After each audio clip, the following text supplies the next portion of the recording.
memberikan materi tentang sejarah kekatolikan dan hierarki, tentu yang penting itu tentang bagaimana sejarah gereja itu muncul ke dunia, bagaimana sejarah gereja itu datang ke Indonesia, bagaimana sejarah gereja itu datang di daerah yang ada di Indonesia. Tapi mungkin yang jauh lebih dalam, yang lebih penting, bagaimana sejarah gereja itu terlukis di dalam pribadi saya sebagai anggota gereja. Maka yang paling penting dari pengetahuan tentang sejarah gereja adalah bagaimana kita menumbuh kembangkan iman Katolik dari sejarah yang ada, lalu kemudian kita menjadi pencipta dan pencetak sejarah baru untuk kekatolikan. Karena dulu gereja itu hidup dari banyak pengalaman yang dilakukan oleh zaman-zaman pendahulu. Nah, setelah kita pasti ada era dan generasinya. Yang kita bisa buat sekarang untuk menciptakan sejarah baru di era milenial bagi gereja itu apa? Dan inilah saya pikir teman-teman yang masih di tempat kuliah itu menjadi tulang punggung gereja. Sehingga mata kuliah ini bagi saya yang paling penting bukan hanya adik-adik mengetahui dan memahami gereja, tapi juga menjadi pribadi-pribadi Katolik yang bersejarah, menciptakan sejarah untuk generasi berikut. Sama seperti definisi sejarah, sejarah itu berbagai macam bentuk rekam jejak atau catatan peristiwa yang pernah terjadi, yang kemudian bisa diulang dan juga bisa dipelajari kembali oleh orang-orang yang hidup di sekitar atau di zaman setelah kita. Mungkin saja nanti suatu saat, era setelah kita akan coba memahami sejarah gereja itu dalam konteks apa? COVID misalnya.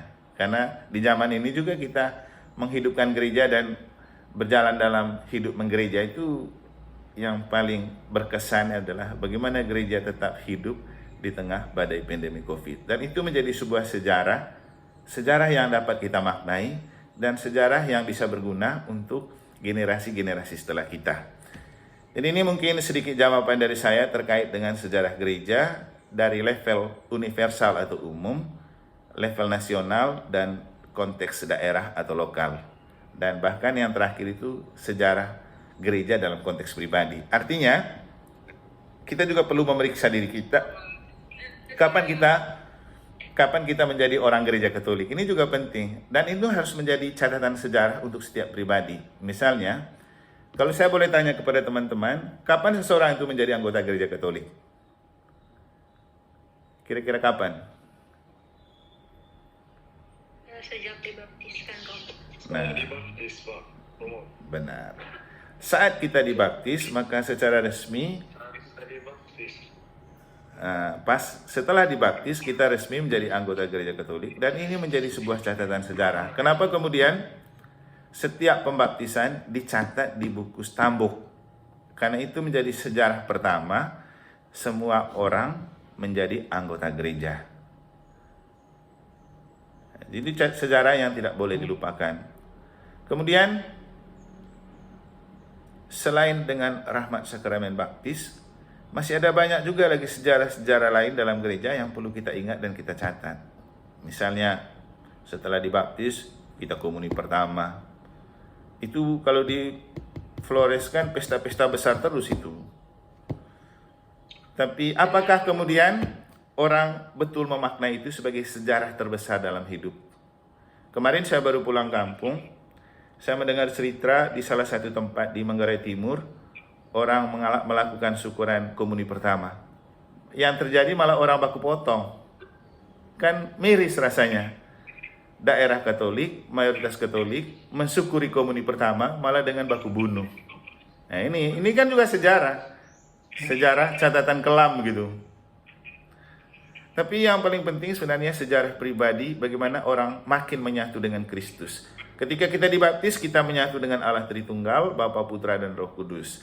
Ketika komuni pertama, kita lebih menyatu lagi dengan Tuhan Yesus karena kita menyantap tubuh Kristus dalam rupa roti dan anggur. Jadi itu sejarah terbesar dalam hidup. Layak sih dipestakan.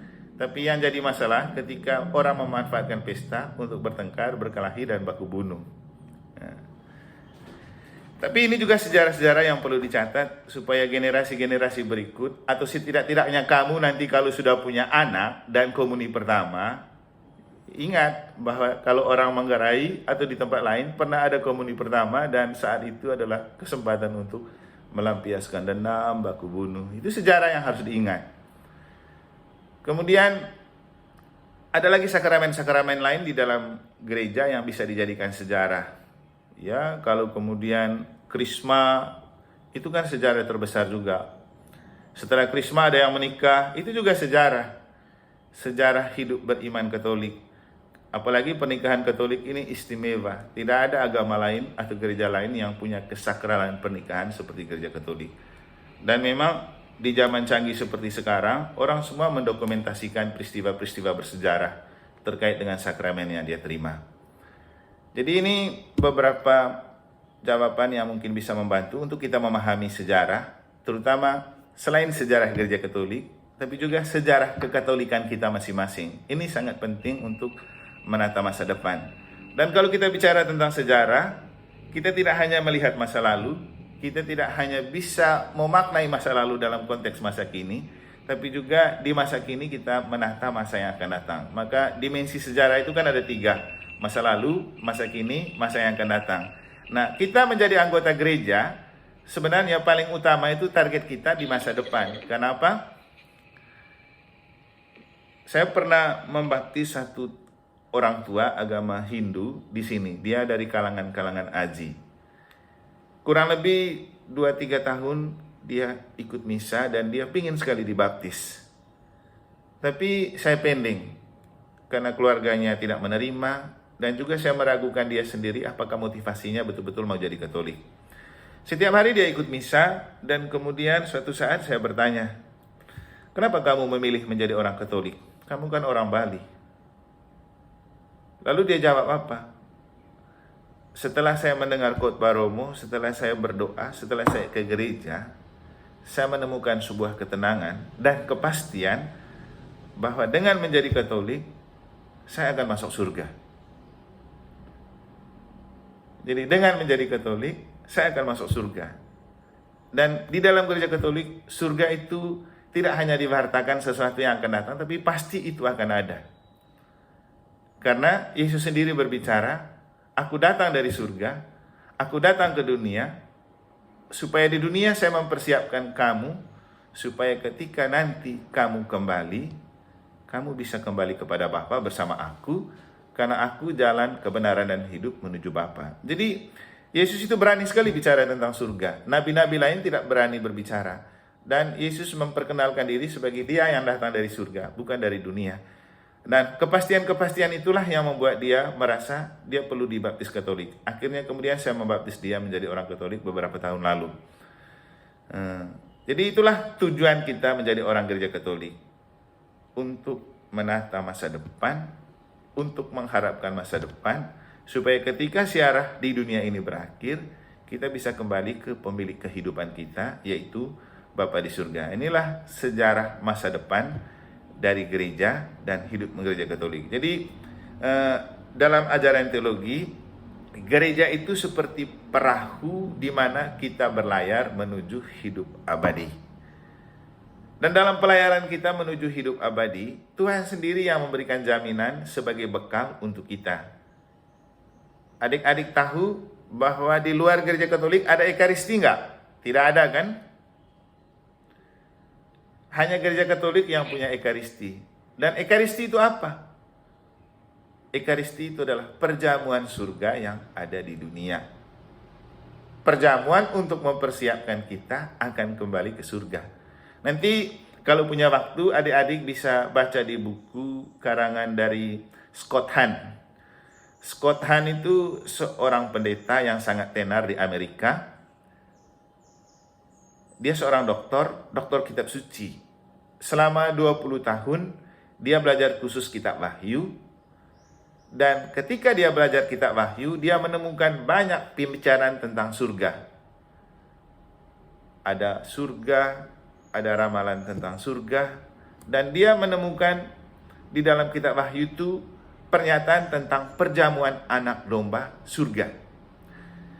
Nah, di dalam gereja Protestan kan tidak ada perjamuan-perjamuan seperti perjamuan anak domba. Sekarang ada, itu karena mereka tiru-tiru juga dari gereja Katolik. Dia penasaran, dan dia kalau setiap kali berkhotbah, dia membenci gereja Katolik dan mengatakan bahwa misa itu penyembahan berhala. Dan memang dia sangat anti gereja Katolik.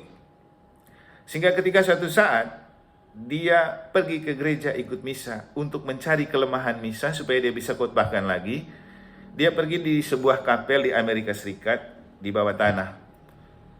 Ketika dia ikut misa, dia mulai menikmatinya dari awal. Nah, dalam perjalanan semakin ke puncak, bulu badannya berdiri. Waktu dia mendengar sabda Tuhan, dia mulai merasa sesuatu yang tidak enak gitu, tidak biasa. Terus puncaknya sampai dengan doa syukur agung. Terutama ketika memasuki kesempatan orang menerima tubuh dan darah Kristus, anak domba. Jadi kan imam mengatakan, lihatlah anak domba Allah, lihatlah dia yang menghapus dosa dunia, berbahagialah saudara-saudari yang diundang ke perjamuan anak domba. Nah, sebelum menerima perjamuan anak domba, umat bilang apa? Anak domba Allah yang menghapus dosa dunia, kasihanilah kami sepanjang 3 kali. Di situ kemudian dia tertegun dan menemukan bahwa ternyata inilah keistimewaan Katolik. Yang dia baca di kitab Wahyu tentang perjamuan surga, itu ada di dalam misa di dalam gereja Katolik. Maka selesai misa dia pulang dan merenung. Selama 1 minggu dia terus ikut misa, dan lama-lama dia menemukan bahwa ternyata misa adalah perjamuan surga yang ada di dunia. Kemudian ia mengatakan kepada orang Katolik bahwa berbahagialah kamu menjadi orang Katolik, tetapi tidak berbahagialah ketika kamu menjadi orang Katolik tapi tidak pernah ikut misa. Nah, dengan ini saya bercerita supaya adik-adik juga jangan lupa ikut misa, karena itu spesialnya Katolik. Kemudian karena sudah kecantol dengan gereja Katolik, dia kemudian memutuskan untuk kembali ke gereja Katolik. Maka dalam bukunya yang pertama, dia bercerita tentang pengalaman kembali ke gereja Katolik, dan buku itu dia beri judul Rome Sweet Home, artinya Roma rumahku. Mengisahkan perjalanan kembali ke gereja Katolik Roma setelah lama sekali dia menjadi seorang pendeta dan penginjil di gereja Protestan. Jadi inilah Katolik. Kita punya sejarah masa lalu, mulai dari para rasul gereja perdana. Kita punya sejarah masa kini. Kita punya sejarah di masa yang akan datang. Dan itu adalah harapan untuk menjadi Katolik. Sehingga gereja itu lebih sebagai sebuah bahtera di mana kita dipersiapkan supaya nanti masuk surga. Nah, adik-adik bisa melihat dalam gereja Katolik, setiap kali orang mati kan dibawa ke gereja, dirayakan dalam misa. Jadi kembali ke pangkuan gereja, bersama gereja diantar kembali ke pangkuan Bapa dalam perjamuan abadi.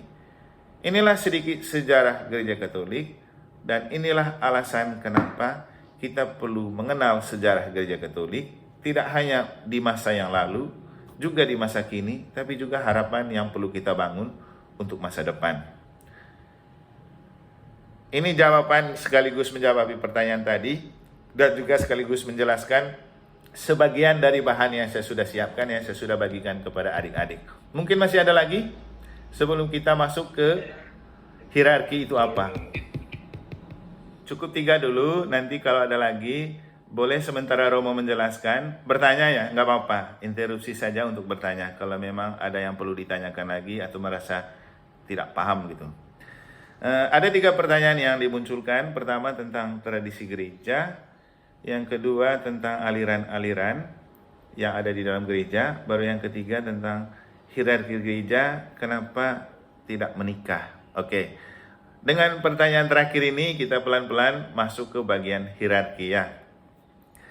Pertama, hierarki itu sebuah tradisi. Untuk menjawab pertanyaan pertama, dalam gereja Katolik itu ada beberapa dokumen yang kalau dalam hidup bernegara itu ada namanya tata perundang-undangan. Kalau di Indonesia, tata perundangannya itu mulai dari apa?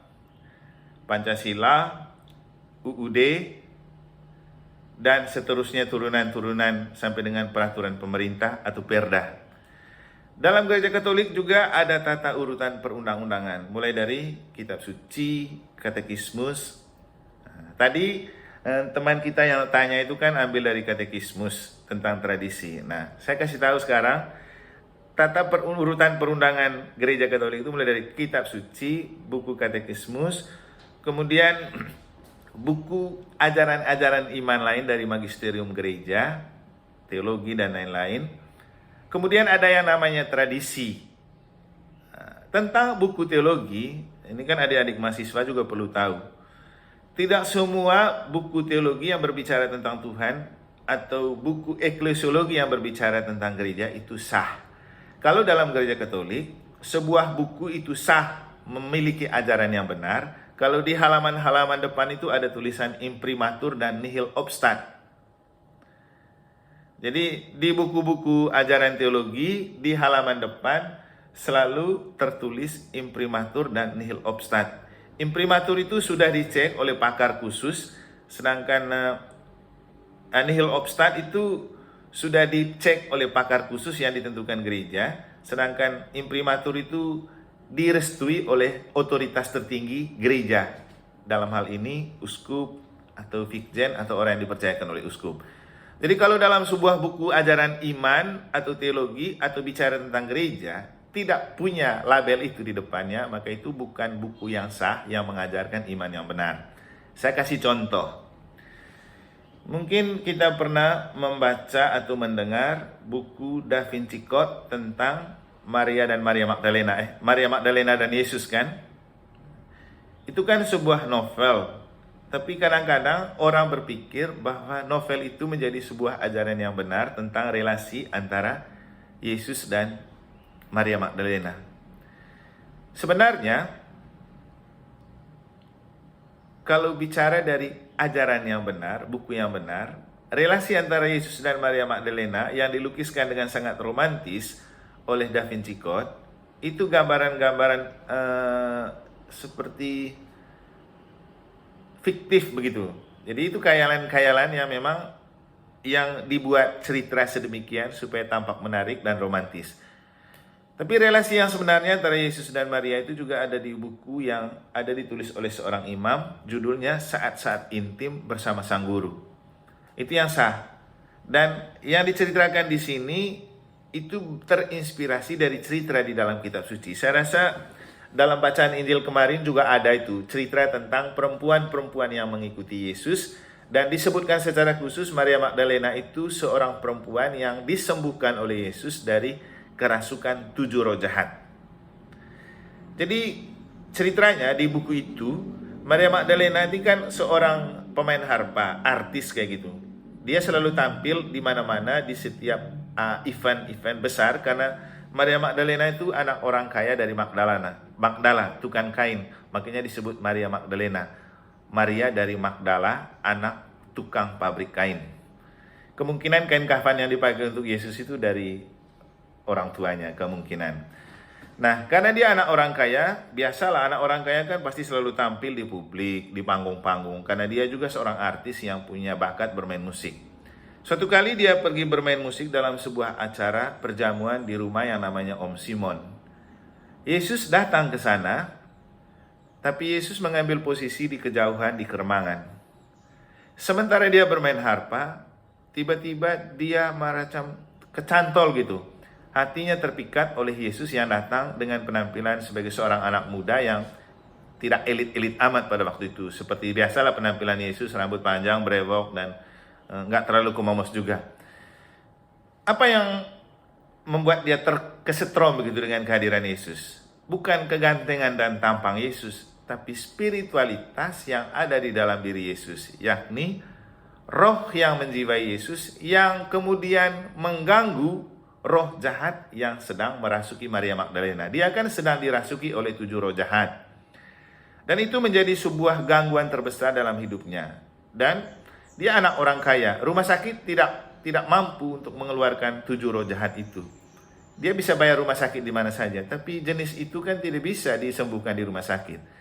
Hanya Yesus yang bisa menyembuhkan. Dan karena dia merasa bahwa Yesus itu seorang figur yang bisa menyembuhkan dia, setelah dia bermain harpa, dia pergi langsung berjumpa dengan Yesus, dan mulailah dari situ mereka berdialog, memiliki hubungan yang oleh Da Vinci Code dilukiskan sebagai hubungan yang romantis. Tapi sebenarnya kedekatan Maria Magdalena dan Yesus itu lebih karena Maria Magdalena merasa sangat berhutang budi kepada Yesus, karena Yesuslah yang berani mengeluarkan 7 roh jahat yang merasuki dirinya.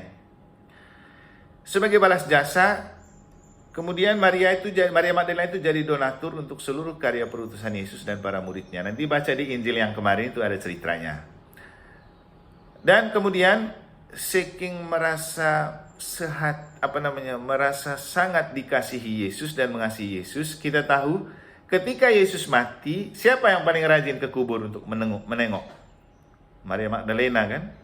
Dan orang pertama yang melihat kubur kosong itu Maria Magdalena.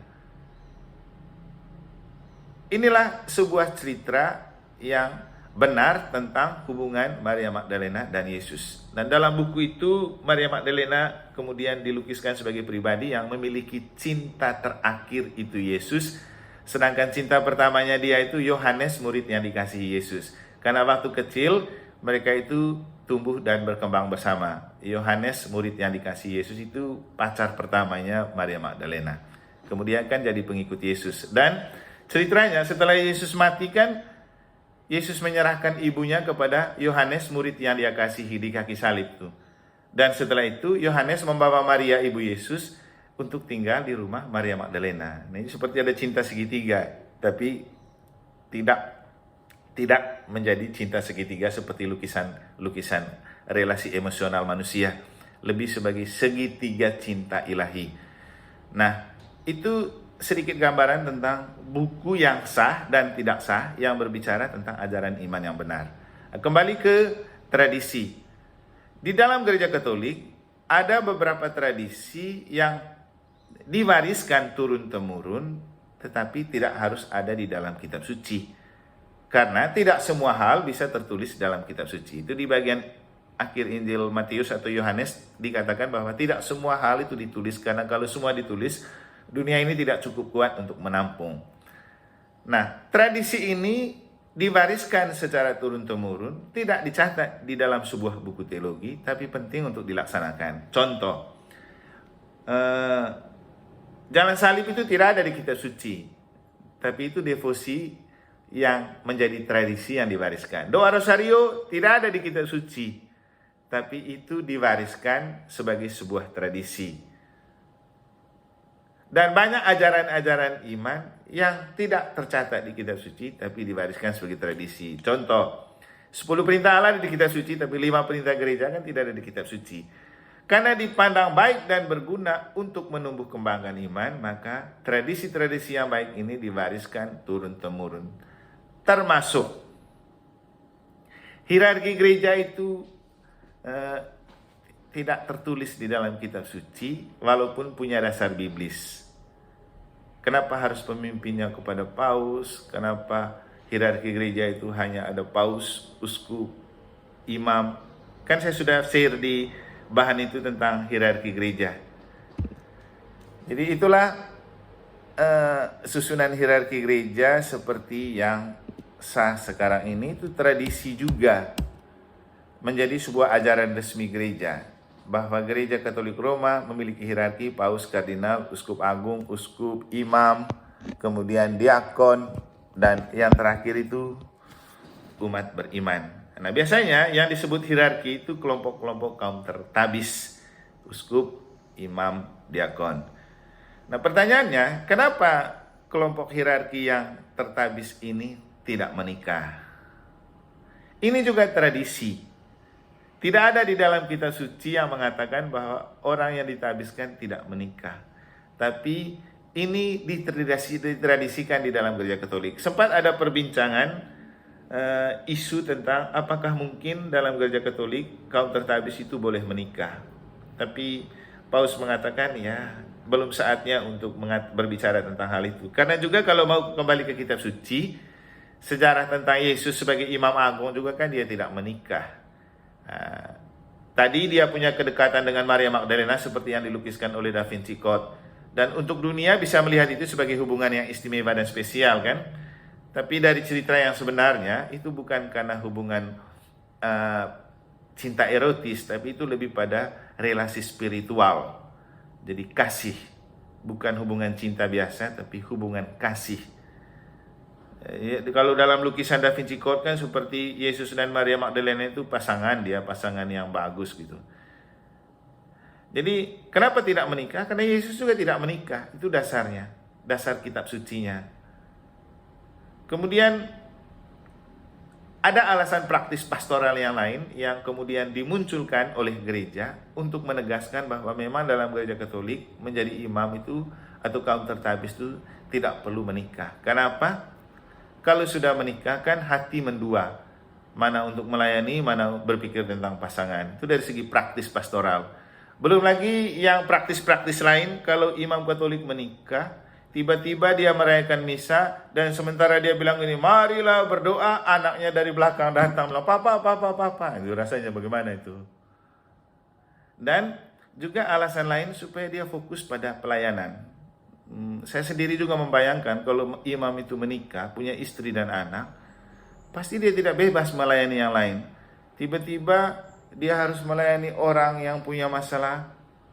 Ya, kalau yang punya masalah itu juga ibu-ibu atau perempuan, pasti istrinya kan secara manusiawi cemburu.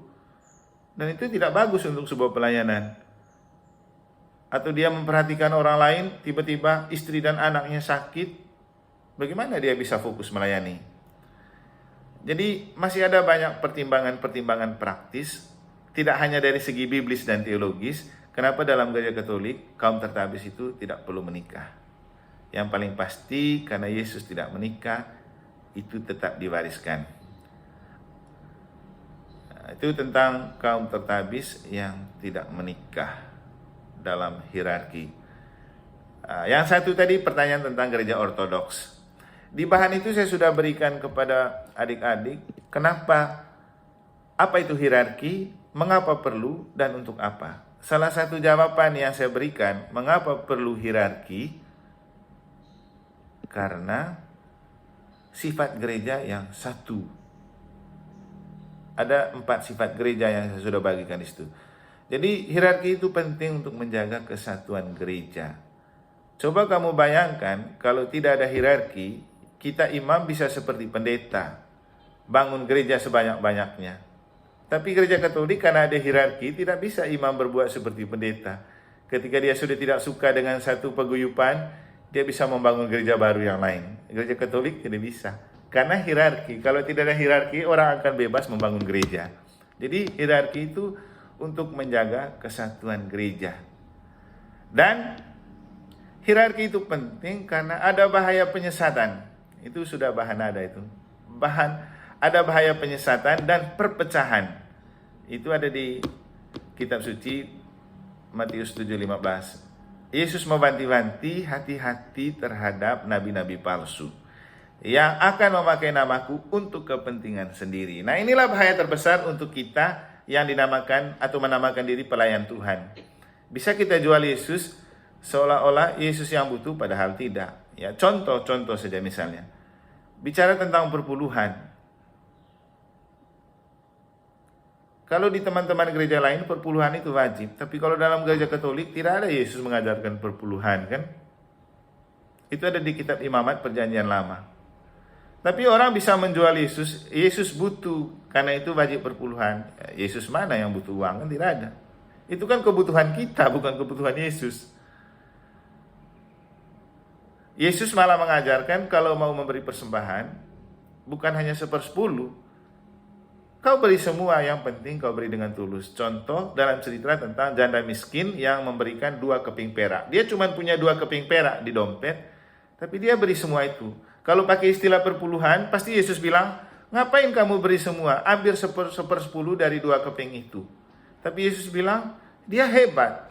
Dia memberi dari seluruh yang dia miliki. Dan itulah persembahan yang hebat. Yang mau dikatakan bukan soal jumlah, tapi ungkapan hati yang tulus. Kenapa kemudian dalam gereja Katolik tidak ada standar kolektif?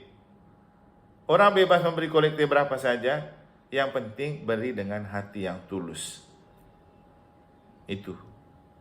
Jadi hati-hati terhadap ajaran-ajaran sesat dan nabi-nabi palsu, bahaya penyesatan dan perpecahan. Nah, kita kembali ke gereja-gereja. Kalau kami di Jembrana, ada namanya denominasi gereja, itu sudah ada 48 denominasi. Artinya di luar gereja Katolik sudah ada 48 gereja yang lain, gereja-gereja Protestan. Dan orang bebas membangun sesuai dengan maunya. Nah, ini kan kasihan juga dengan Yesus ya. Yesus tidak ingin kita pecah sebenarnya. Karena Yesus berdoa, buatlah supaya mereka satu seperti aku dan engkau ya Bapa, satu. Tapi di dunia dengan banyak kepentingan, ya banyak gerejanya. Kita juga tidak tahu mana yang benar. Tapi saya hanya mau mengatakan kepada adik-adik bahwa banggalah menjadi orang Katolik dan tetaplah menjadi Katolik. Kenapa? Kalau kita mau bicara gereja yang legal dan sah, sebenarnya seperti yang saya ceritakan di bagian awal, ketika Yesus memberikan mandat kepada Petrus sebagai wadas gereja, itulah gereja yang sah dibangun oleh Yesus. Dan gereja Katolik kemudian didirikan di atas dasar para rasul. Kenapa kemudian di antara 4 sifat gereja, salah satunya adalah gereja satu, kudus, katolik, dan apostolik. Apostolik artinya gereja yang didirikan di atas dasar para rasul. Dan gereja Katolik didirikan di atas para rasul dengan Rasul Petrus sebagai paus pertama. Dan Yesus sendiri sudah bilang, engkau adalah Petrus, di atas batu karang ini kudirikan jemaatku. Allah maut tidak dapat menghancurkannya. Apa yang kau ikat di dunia akan terikat di surga. Apa yang kau lepaskan di dunia akan terlepas di surga. Dan kepadamu kuberikan kunci kerajaan surga. Saya selalu bilang kepada orang-orang, kalau mau masuk surga jangan lupa jalan-jalan ke negara. Karena negara itu gereja yang berpelindungkan pada Santo Petrus. Nanti kalau kamu ke negara, di pintu gerbang kamu langsung disambut oleh Santo Petrus. Dengan di tangan kanan dia pegang tongkat kegembalaan, di tangan kiri dia pegang kunci kerajaan Allah. Artinya dia merangkul kita di dunia untuk digembalakan dalam Yesus. Nah, nanti dia yang bukakan kita pintu surga, karena dialah yang memegang kunci kerajaan surga. Jadi kita boleh punya cita-cita masuk surga, tapi jangan lupa yang pegang kunci kan Santo Petrus. Jadi siapa yang dekat-dekat Santo Petrus, pasti Santo Petrus hafal. Makanya kepada umat di negara saya bilang, kalau kamu rajin ke gereja, Santo Petrus tanda kamu punya muka. Nanti besok-besok mati, dia langsung tahu, oh ini orang rajin ke gereja. Dia buka pintunya. Jadi itu tentang mana gereja yang ya kita tidak bisa mengatakan benar atau tidak benar, tapi saya hanya mau mengatakan bahwa kita perlu bangga jadi orang Katolik dan teruslah menjadi orang Katolik, karena jelas dasar kita ada di Santo Petrus dan tujuan kita masuk surga, dan yang pegang pintu surga, kunci pintu surga itu Santo Petrus. Dan Petrus adalah paus pertama untuk gereja Katolik yang masuk dalam hierarki. Tentang Ortodoks, memang dia juga Katolik, tapi perbedaan mendasarnya pada di dalam gereja Katolik ini kan banyak juga dia. Katolik Roma, Katolik Ortodoks, Katolik Armenian, Katolik Koptik. Jadi kalau kita pergi ke Tanah Suci itu, di sana kita lihat ada beberapa tempat itu sudah dibagi dengan 4 jenis Katolik di sana. Katolik Roma, Katolik Ortodoks, Katolik Armenian, ada lagi Katolik apa satu? Anglikan. Nah, tentang Katolik Ortodoks, di Bali juga ada. Di Singaraja itu ada itu Katolik Ortodoks. Dan salah satu pendetanya juga mantan imam kalau tidak salah. Perbedaannya ya yang sepintas, mereka punya imam boleh menikah. Mungkin bishop saja yang tidak. Tapi kalau gereja Katolik kan imam pun tidak boleh menikah. Satu kali pernah saya pergi ke Mesir dan di sana itu ada Katolik Koptik kalau tidak salah. Dan mereka itu ada tingkatannya. Jadi tingkatan imam dalam usia tertentu ada yang masih boleh menikah, tapi kalau sudah masuk ke tingkat yang lebih tinggi dari itu lagi, itu baru tidak boleh menikah. Ya masing-masing punya pertimbangan, tapi kita hanya bicara gereja Katolik Roma. Kalau gereja Katolik Roma jelas, imam atau kaum tertabis tidak boleh menikah, dan hierarkinya juga jelas. Di situ ada hierarki gereja mulai dari paus, kardinal, uskup agung, uskup presbiter, itu imam, diakon, lah kemudian umat. Yang paling penting untuk adik-adik dalam hierarki itu juga adalah bukan hanya hierarki gereja saja, tapi hierarki hidup menggereja. Itu coba klik bagian berikut itu, saya ada tulis hierarki hidup menggereja. Mulai dari keuskupan, paroki, ada stasi atau lingkungan. Nah, ini kan penting untuk adik-adik. sebagai mahasiswa, jangan lupa hidup berparoki, jangan lupa lingkungan di mana kamu tinggal, join ikut berdoa di lingkungan atau KBG yang ada di sana. Tingkat paling kecil dari gereja itu keluarga, namanya Ecclesia Domestica atau gereja rumah tangga. Jadi itulah gereja terkecil dari gereja Katolik. Dan kalau bicara tentang gereja Katolik mendefinisikan gereja itu bukan hanya sebagai gedung saja. Itu hanya sarana. Karena yang paling penting itu gereja sebagai sebuah persekutuan umat Allah yang sedang bersiarah menuju rumah Bapa. Itu definisi gereja sebenarnya. Sehingga kalau bicara tentang gereja, jangan membayangkan hierarki saja. Kita semua adalah gereja. Anggota gereja, tubuh mistik Kristus. Mungkin ini beberapa jawaban yang bisa saya berikan terkait dengan 3 pertanyaan yang sudah ditanyakan. Kalau ada keberatan atau ada pertanyaan lebih lanjut, silakan. Tapi jangan lupa waktu kita masih tinggal berapa menit. Oke, terima kasih. Mulai dari yang terakhir ya. Kenapa bulan Rosario atau bulan Maria itu di bulan Mei dan Oktober? Ini tradisi yang diwariskan tapi juga bertolak dari pengalaman. Kalau ada yang pernah baca tentang penampakan Bunda Maria kepada 3 bocah di Fatima, siapa itu 3 bocah itu? Yasinta,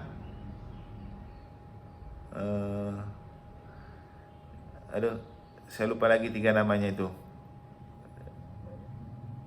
Pokoknya ada 3 bocah di Fatima yang kepadanya Bunda Maria menampakkan diri. Itu menurut cerita, sepanjang bulan Mei sampai Oktober, Bunda Maria datang menjumpai mereka setiap tanggal 13 dalam bulan.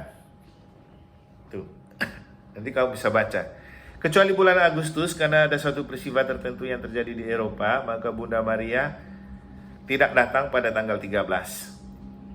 Tapi bulan-bulan lain Bunda Maria selalu datang menjumpai mereka setiap tanggal 13 dalam bulan sepanjang Mei sampai Oktober. Waktu saya ke Fatima, saya membaca ulang sejarah itu dan di sana biasanya selalu ada prosesi dan hal itulah yang membuat saya kemudian ketika pulang ke paroki membiasakan diri dengan devosi kepada Bunda Maria. Kami di paroki itu setiap tanggal 13 ada prosesi dan misa di Gua Maria. Kalau yang pernah ke seminari Tuka juga bisa melihat di sana mereka misa Maria itu setiap tanggal 13 dalam bulan. Kenapa dipilih cuma 2 bulan? Itu sejarahnya. Jadi karena Bunda Maria datang pada bulan-bulan itu. Kenapa tidak dibuat setiap bulan? Ya, gereja sebagai sebuah persekutuan bersama mempertimbangkan aspek kesibukan juga kan. Kalau dibuat setiap bulan, yang 2 bulan setahun aja susah, apalagi kalau setiap bulan. Tapi itu cuma doa bersama yang dicanangkan oleh gereja. Selebihnya orang bisa berdoa sendiri tanpa dibatasi oleh bulan Mei dan Oktober. Contoh, dulu saya waktu masuk seminari, di rumah orang keluarga itu setiap malam mereka doa rosario keluarga.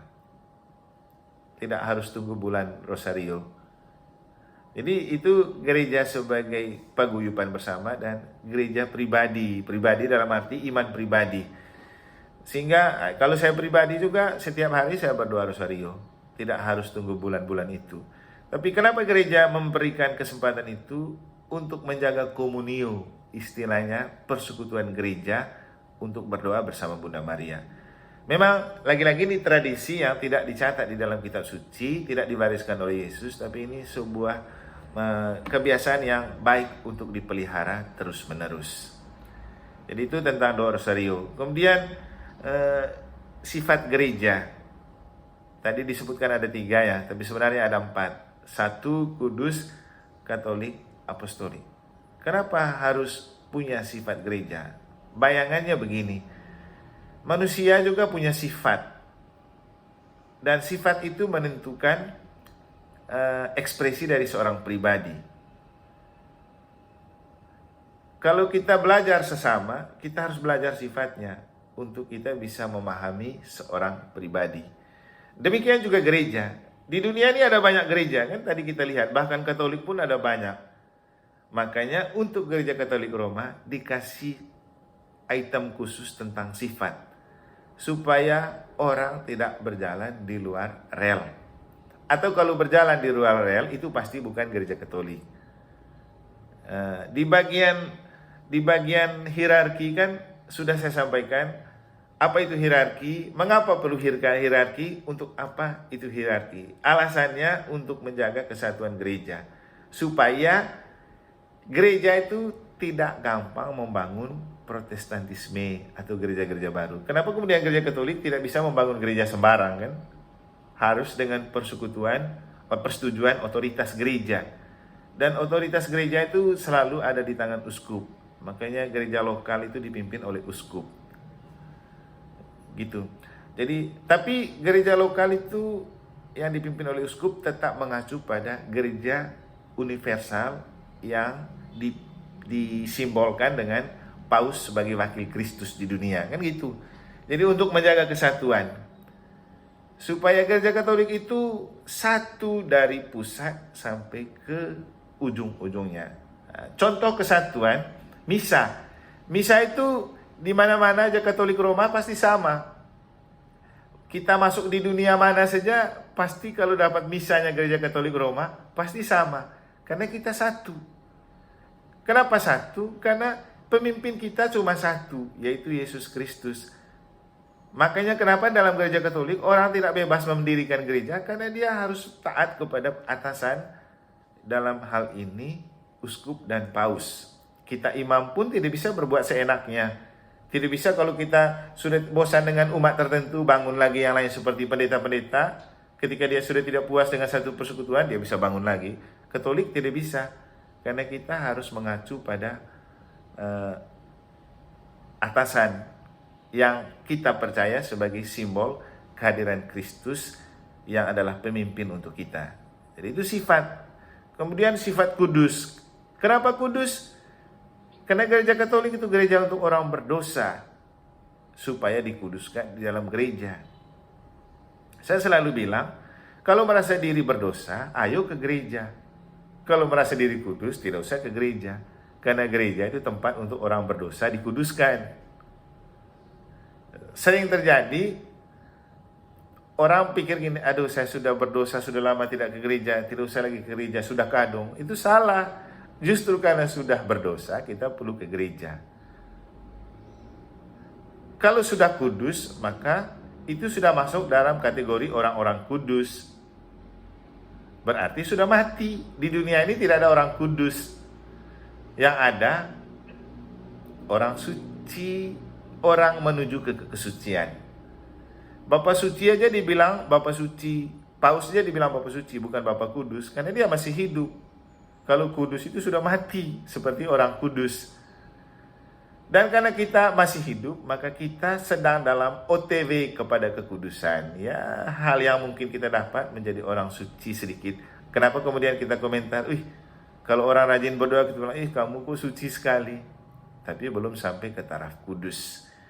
Dan lagi-lagi gereja itu gereja untuk orang berdosa supaya dikuduskan. Kenapa kemudian Gereja Katolik itu tidak bisa melepaskan korpus dari salib? Salib kita itu seperti gini kan, harus ada Yesus yang tergantung. Bukan sekedar berbentuk salib. Karena kalau tidak ada Yesus, tidak ada penyelamatan. Bukan salibnya yang menyelamatkan, tapi Yesus yang ada di salib. Kan dari atas salib ini Yesus mengatakan, Bapa ampunilah mereka karena mereka tidak tahu apa yang mereka perbuat. Bukan salibnya, tapi Yesus yang ada di salib. Maka Gereja Katolik selalu punya salib yang ada Yesusnya.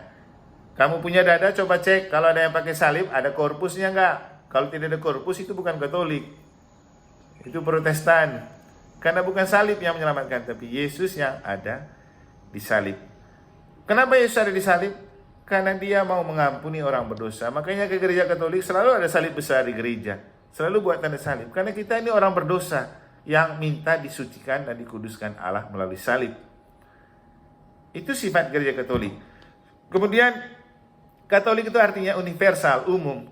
Dan Gereja Katolik itu terbuka untuk setiap golongan, suku, latar belakang.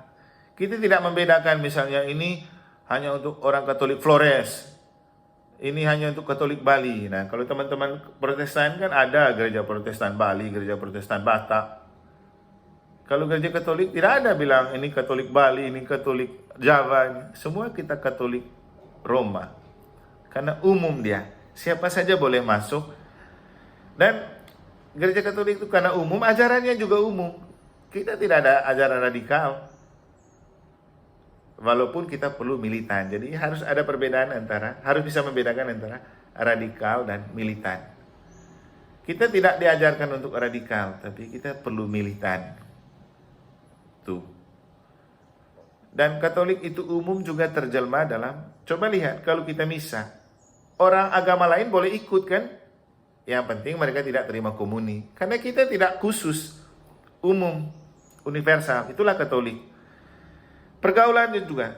Orang Katolik itu tidak ada bilang begini, jangan bergaul dengan agama ini, itu najis, itu kafir. Tidak ada. Teman-teman gereja lain ada saja yang bilang ini najis, ini kafir. Kalau gereja Katolik tidak. Siapa saja diterima, dirangkul. Boleh bergaul dengan siapa saja. Karena sifatnya Katolik. Lalu apostolik, seperti yang tadi sudah saya katakan, kita berkiblat pada para rasul. Dasar gereja itu para rasul. Jadi mereka lah yang menjadi darah-darah yang mereka tumpahkan itu sebagai peletak dasar gereja. Makanya kita selalu berkiblat pada para rasul. Dan para rasul yang hidup itu terjelma dalam diri para imam. Jadi gereja para rasul. Itulah 4 sifat yang mencirikan gereja Katolik. Kalau tidak ada sifat ini, maka bubarlah Katoliknya. Sama dengan pribadi manusia, ada sifat yang melekat dalam dirinya yang menunjukkan keunikan dan karakter atau kekhasan pribadi. Jadi gereja Katolik Roma punya sifat karena itu yang membuat ciri khas yang membedakan dia dari gereja lain. Kira-kira begitu ya. Semoga bisa dipahami dan diterima. Ada lagi? Oke, terima kasih Gerson. Sebenarnya karismatik, persekutuan doa karismatik itu bukan aliran namanya, tapi ini sebuah persekutuan doa yang dalam gereja Katolik juga selain karismatik ada juga banyak jenis persekutuan doa lain. Kenapa gereja mengakomodir? Karena dipandang itu baik untuk menarik minat orang gemar berdoa. Jadi kan macam-macam karunia nih. Semua dihargai, tapi Tuhan kita tetap satu. Karena ada dalam bacaan dari Santo Paulus, ada rupa-rupa karunia tapi satu roh. Ada berbagai-bagai pelayanan tapi Tuhan kita satu.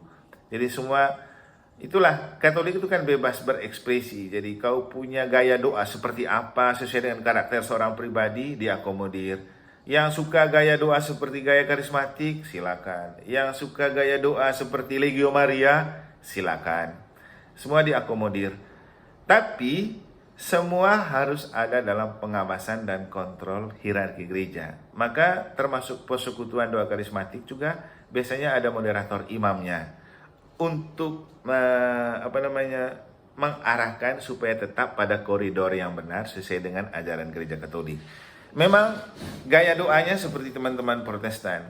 Tapi juga gaya doa seperti ini saya lihat waktu pergi ke Tanah Suci, orang-orang Yahudi punya gaya berdoa juga seperti itu. Ya, kita tidak bisa melarang, yang terpenting kau tetap Katolik dan tetap kembali ke kesatuan. Artinya begini, kadang-kadang memang bahaya egoisme dan ghetto, mencintai kelompok sendiri, menjebak orang dalam bahaya. Karena kemudian dalam kenyataannya, oleh egoisme orang tertentu dan kelompok tertentu, seolah-olah mereka merasa lebih suci dan lebih kudus dari kelompok lain. Nah ini bahaya. Atau jangan sampai gara-gara persekutuan doa ini kita tidak peduli dengan KBG, tidak peduli dengan lingkungan, tidak peduli dengan paroki. Nah, ini bahaya yang sering terjadi. Maka gereja selalu mengarahkan supaya boleh kamu punya kelompok doa seperti itu, tapi jangan mengabaikan KBG, lingkungan. Nah, tadi saya sudah kasih tahu kepada kita hierarki hidup menggereja kan. Di situ ada keuskupan, paroki, stasi atau lingkungan, KBG. Nah, jadi itu kelompok-kelompok doa yang lain itu tidak masuk dalam hierarki, tapi itu aset gereja. Dalam arti jangan sampai menghidupkan persekutuan doa tertentu lebih penting dari hidup ber-KBG. Itu yang salah. Yang perlu, kita boleh aktif masuk di kelompok doa apa saja, tapi itu membuat kita makin mencintai gereja Katolik, mulai dari keluarga, KBG, lingkungan, paroki. Jangan sampai kita fokus dan aktif di persekutuan doa, lupa teman di lingkungan, tidak aktif di lingkungan, tidak aktif di KBG, tidak aktif di paroki. Ya, itu yang arahnya ke ajaran sesat atau aliran sesat itu. Kalau mulai buat satu kelompok yang memisahkan diri dari persekutuan yang resmi dari gereja. Kira-kira gitu ya, Jonathan ya.